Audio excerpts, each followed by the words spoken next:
Assalamualaikum warahmatullahi wabarakatuh. Perkenalkan, nama saya Dewi Setianingsi. Saya mahasiswa Universitas Muhammadiyah Magelang.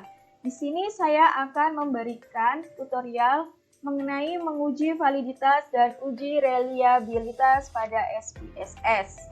Sebelumnya saya akan memberikan materi mengenai uji validitas dan uji reliabilitas itu sendiri. Yang pertama, mengenai uji validitas.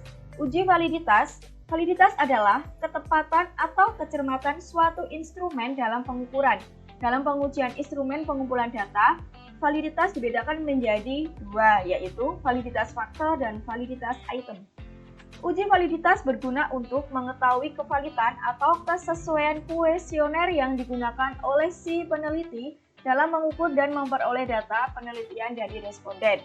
Teknik pengujian SPSS sering digunakan untuk uji validitas adalah menggunakan korelasi bivariate Pearson atau product moment Pearson dan corrected item total correlation. Nah, bagaimana dasar pengambilan keputusannya itu sendiri?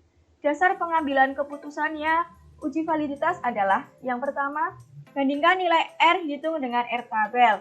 Jika nilai R hitung lebih besar daripada R tabel, maka bisa dikatakan valid. Kemudian, jika nilai R hitung lebih kecil daripada R tabel, maka bisa dikatakan tidak valid. Lantas, bagaimana sih cara mencari R tabel itu sendiri? Cara mencari R tabel yaitu dengan cara N dikurangi 2. N itu adalah jumlah dari responden itu sendiri. Kemudian, melihat nilai signifikasi atau sig. Bagaimana sih caranya? Caranya adalah yang pertama, jika nilai signifikasi kurang dari 0,05 bisa dikatakan valid. Namun, jika nilai signifikasi lebih dari 0,05 dikatakan tidak valid. Materi yang kedua yaitu mengenai uji reliabilitas Cronbach's alpha. Uji reliabilitas digunakan untuk mengetahui konsistensi alat ukur, apakah alat pengukur yang digunakan dapat diandalkan dan tetap konsisten jika pengukuran tersebut diulang. Metode pengujian reliabilitas diantaranya yaitu ada beberapa. Yang pertama, metode tes ulang, kemudian formula Flanagan, Cronbach's alpha, metode formula KR, dan metode ANOVA-Hoyt. Di antara kesekian banyak metode yang sering digunakan dalam penelitian yaitu metode Cronbach's alpha. Kemudian, bagaimana sih menentukan dasar pengambilan keputusannya? Dasar pengambilan keputusan uji reliabilitas Cronbach's alpha dikatakan reliable jika nilai dari Cronbach's alpha lebih besar daripada nilai tabel. Nah, setelah mengetahui materi yang telah saya jelaskan, maka kita langsung dapat menuju ke SPSS. Oke, kita langsung aja yuk. Nah, SPSS yang saya gunakan di sini menggunakan SPSS 23. Namun, sebelum menuju ke SPSS, pertama kali yang perlu dipersiapkan yaitu kita mempersiapkan data yang akan kita import di Microsoft Excel terlebih dahulu. Seperti ini. Nah, ini adalah contoh latihan data yang akan kita gunakan untuk menguji validitas dan reliabilitas di SPSS.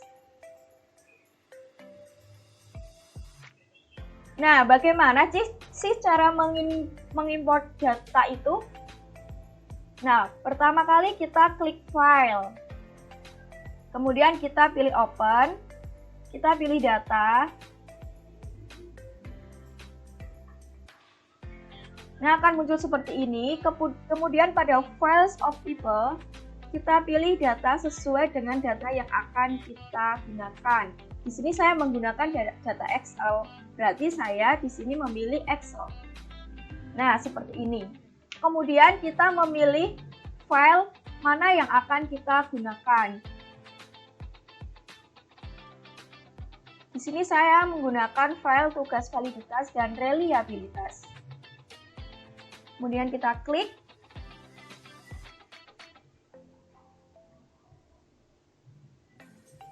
Maka akan muncul seperti ini. Kemudian kita klik OK. Nah, secara otomatis akan muncul seperti ini di SPSS-nya. Kemudian, langkah selanjutnya yaitu kita melakukan uji validitas. Bagaimana sih cara menguji validitas itu sendiri? Caranya adalah, yang pertama kita lakukan adalah kita klik analyze, kemudian setelah itu kita klik correlate, kemudian bivariate. Kemudian di sini ada beberapa variabel, yaitu ada variabel X1 sampai X5 dan Y. Kemudian kita memasukkan variabel-variabel itu ke kolom variabel di sini satu persatu ya, mulai dari X1 sampai X5.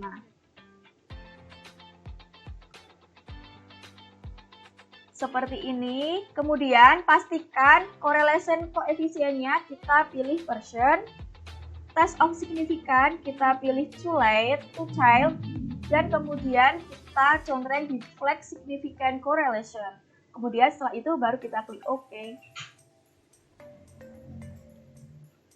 Kita ulang langkah ini sampai ke X5-nya.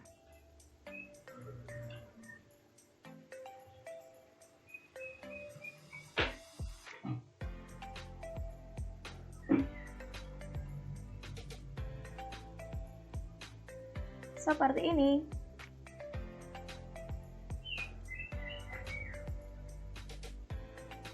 Setelah semua telah selesai kita pindahkan di variabel dari X1 sampai X5, maka akan muncul seperti ini.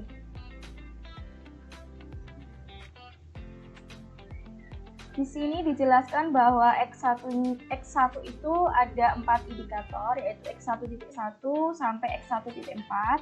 Kemudian X2-nya itu ada 4 indikator juga, yaitu X2.1 sampai X2.4. X3 ada 3 indikator, X3.1 sampai X3.3. X4 ada 3 indikator, X4.1 sampai X4.3. Dan yang X5 ada 3 indikator juga, yaitu X5.1 sampai X5.3. Nah, di sini bagaimana sih cara menentukan R tabel, R hitung, dan juga signifikannya? Nah, di sini R hitung yaitu masuk dalam percent correlation. Nah, untuk contoh percent correlation atau R hitungnya dari X1.1 itu adalah 0,710. Kemudian signifikannya adalah 0,000. Berarti ini dikatakan valid karena seperti apa yang kita ketahui bahwa dikatakan valid jika signifikasinya kurang dari 0,05. Maka data di sini bisa dikatakan valid. Dan juga selain itu, di sini juga kita bagaimana sih cara menentukan R tabel itu sendiri. Nah, cara menentukannya yaitu kita tentukan jumlah respondennya terlebih dahulu.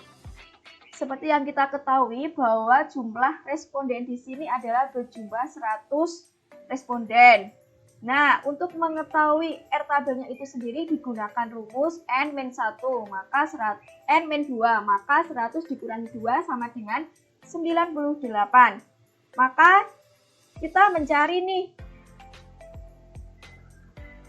98 di signifikan 0,05 atau 5%-nya adalah didapatkan angka dengan nilai 0,1966, maka R tabelnya adalah 0,1966.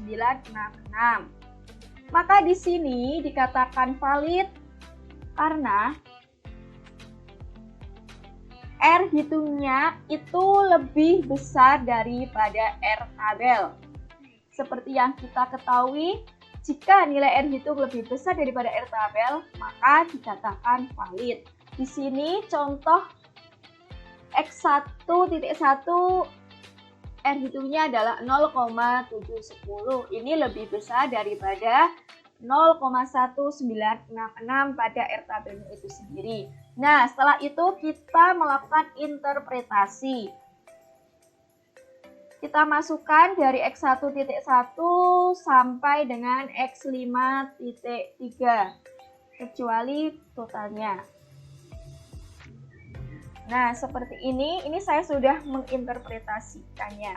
Di sini di outputnya didapatkan data mengenai R hitungnya adalah 0,710 dan R tabelnya adalah 0,1966.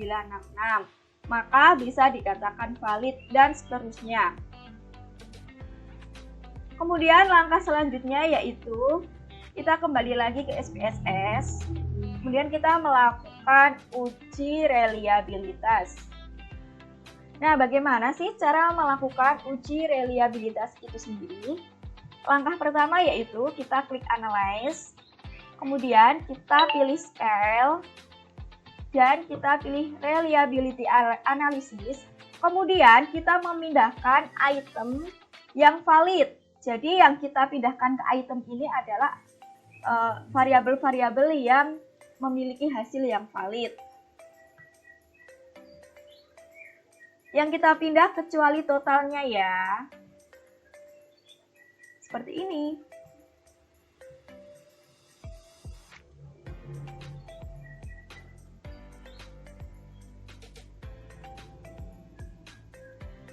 Y juga ikut kita pindahkan. Kemudian setelah seperti ini, setelah selesai kita pindahkan item-item yang validnya itu sendiri, kemudian kita pastikan modelnya yaitu alpha. Kemudian pada pojok kanan ini kita pilih statistik, kemudian kita contreng item, scale, dan scale of item deleted, serta correlation, kemudian kita klik continue, kemudian barulah kita klik OK. Maka akan didapatkan output seperti ini. Nah, untuk mengetahui reliable atau tidaknya, maka seperti yang kita ketahui bahwa dikatakan reliable jika nilai dari Cronbach's alpha-nya lebih besar daripada nilai R tabel. Nah, seperti yang kita ketahui bahwa tadi nilai R tabelnya adalah 0,1966. Ini nilai R tabelnya 0,1966. Maka di sini kita langsung menuju ke reliability statistiknya. Di sini Cronbach's alpha-nya adalah 0,866. Tentu nilai ini lebih besar daripada nilai R tabel yang hanya 0,1966. Berarti data di sini bisa dikatakan reliable. Kemudian, bagaimana sih cara kita menentukan reliable-nya? Itu juga bisa kita lihat di item total statistiknya. Kita bisa melihat di sini ada Cronbach's alpha of item deleted. Ini adalah mengenai Cronbach's alpha-nya dari masing-masing variabelnya.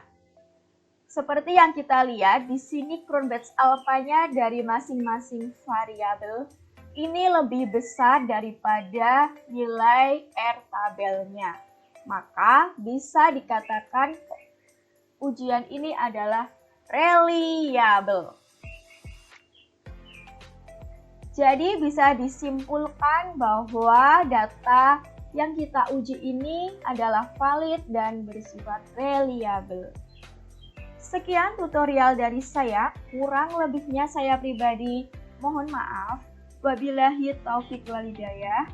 Wassalamualaikum warahmatullahi wabarakatuh. Sebelumnya jangan lupa subscribe dan like dulu ya. Terima kasih.